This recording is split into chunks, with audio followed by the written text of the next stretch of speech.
ओम नमो भगवते वासुदेवाय नमः। दोस्तों, आज हम सुनेंगे गीता के 8वें अध्याय। 8वें अध्याय में अर्जुन ने कहा, हे पुरुषोत्तम, ब्रह्म क्या है? आध्यात्म किसको कहते हैं? अधिभूत क्या है और अधिदेव क्या है? क्या कहलाते हैं मधुसूदन? अधियज्ञ क्या है और इस देह में अधिदेव कौन सा है? मरने के समय में स्थिर चित्त वाले लोग तुमको कैसे प्राप्त हो सकते हैं? श्री कृष्ण ने बोले, जो अक्षरा अविनाशी परम श्रेष्ठ है वही ब्रह्मा है। प्रत्येक वस्तु का स्वभाव अध्यात्म कहलाता है और समस्त चराचर की उत्पत्ति करने वाले जो विसर्ग हैं वही कर्म हैं। जो देह आदि नाशवान वस्तु है वही अधिभूत कहलाता है। विश्वरूप जो विराट रूप पुरुष है वही अधिदेव है और पुरुषों में श्रेष्ठ इस देह में मैं ही अधियज्ञ हूँ। अंतकाल में जो मेरा ध्यान करता हुआ शरीर त्याग करता है वह निसंदेह मेरे को पाता है। हे कुंती पुत्र, अंत समय मनुष्य जिस वस्तु का स्मरण करता हुआ शरीर को त्यागता है वह उसी को प्राप्त पाता है। इस कारण तुम सदैव मुझ में ही मन लगाकर मेरा ही स्मरण करते हुए संग्राम करो। तुम निसंदेह ही मुझको पा जाओगे। हे पार्थ, अभ्यास रूप योग से युक्त हो दूसरी ओर न जाने वाले मन से सदा चिंतन करता हुआ पुरुष परम और दिव्य पद को ही प्राप्त होता है।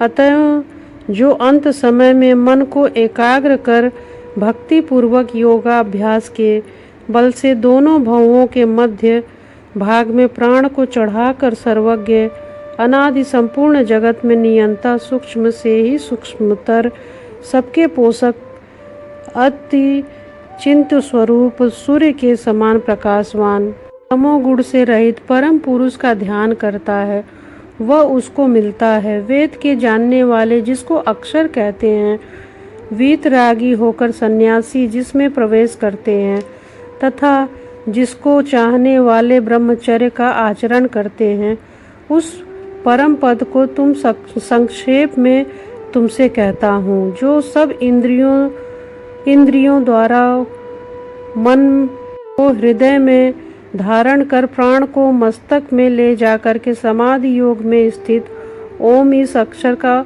उच्चारण करता हुआ देह को त्यागता है, उसे मोक्ष रूप उत्तम गति प्राप्त होती है। हे पार्थ, जो मुझ में ही मन लगाकर नित्य प्रति मेरा स्मरण करते हैं, उन सदैव स्मरण करने वाले योगियों को मैं सुलभ रीति से प्राप्त होता हूँ। मुझको प्राप्त होने पर परम सिद्धि को प्राप्त करने वाले महात्मा गण फिर यह जन्म नहीं धारण करते हैं जो नाशवान और दुख का घर है। हे अर्जुन, ब्रह्मलोक पर्यंत जितने लोक हैं वहाँ से लौटना पड़ता है, परंतु मुझ में मिलने से फिर जन्म नहीं होता। 1000 महायुगों का एक दिन होता है और 1000 महायुगों की एक रात्रि ब्रह्मा की होती है। जो इस बात को जानते हैं वह सब ज्ञाता है।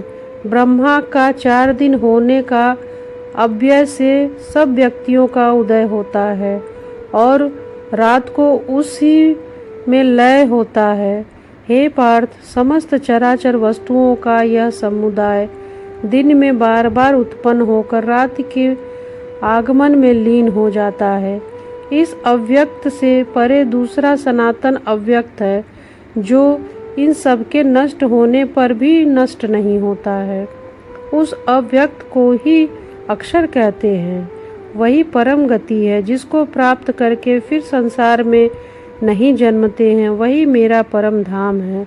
हे पार्थ, जिसके अंतर्गत सब प्राणी और जिसने सब उस समस्त जगत का विस्तार कर रखा है, वह श्रेष्ठ पुरुष अनन्य भक्ति से ही मिलता है। हे भारत मुनि, जिस काल में योगी जन देह छोड़कर फिर नहीं लौटते हैं और जिस काल में लौट जाते हैं, अब वह समय बताता हूँ। अग्नि प्रकाश दिन और शुक्ल पक्ष ऐसे ही उत्तरायण 6 महीने में मृत्यु को प्राप्त होते हुए ब्रह्मादि को प्राप्त होते हुए रात कृष्ण पक्ष दक्षिणायन के 6 महीने इनके मध्य गमन करने वाले चंद्रमा की ज्योति को पहुँचते हैं और लौट आते हैं।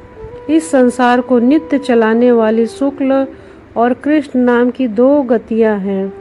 एक से आने पर लौटना पड़ता है और दूसरे पर फिर लौटना नहीं होता। हे पार्थ, योगी इस दोनों का तत्व जानता है, इसी से मोह में नहीं पड़ता है। अतः हे अर्जुन, तुम सदा योग मुक्त हो। वेद, यज्ञ, तप, दान से जो जो पुण्य फल बताए गए हैं, योगी उन सबसे अधिक ऐश्वर्य प्राप्त करते हैं और सर्वोत्तम स्थान पाते हैं। तो गीता के 8वें अध्याय में भगवान श्री कृष्ण ने यही कहा है, अंत समय में मनुष्य जो विचार करता है उसी की गति को प्राप्त होता है। उसकी जो इच्छाएं होती हैं, जो कामनाएं होती हैं, वही निरंतर चलती रहती हैं।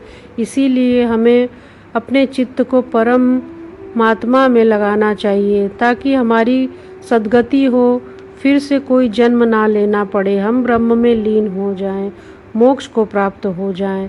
तो गीता के 8वें अध्याय में यही भगवान श्री कृष्ण ने कहा है। हमें अवश्य इसे श्रवण करना चाहिए।